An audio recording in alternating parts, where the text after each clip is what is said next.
చిన్నోడు యేసుని చూడా వెళ్ళాడు. అదిరవన్న హైలెస అదిరవన్న హైలెస అదిరవన్న అదిరవన్న అదిరవన్న హైలెస అదిరవన్న హైలెస అదిరవన్న హైలెస అదిరవన్న అదిరవన్న అదిరవన్న హైలెస.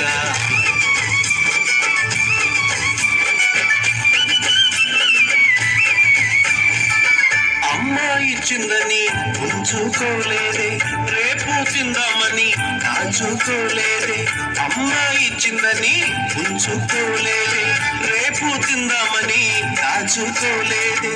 తెచ్చి యేసయ్య చేతిలో పెట్టాడే, యేసయ్య దీవెనతో అవకడి ఆహారం ఇద్దరికి, నలుగురికి, 10 మందికి, 100 మందికి, ఇద్దరికి, నలుగురికి, 10 మందికి, 100 మందికి, అలా 5,000 మందికి ఆహారమాయది. అదిరవన్న హైలెస అదిరవన్న హైలెస అదిరవన్న అదిరవన్న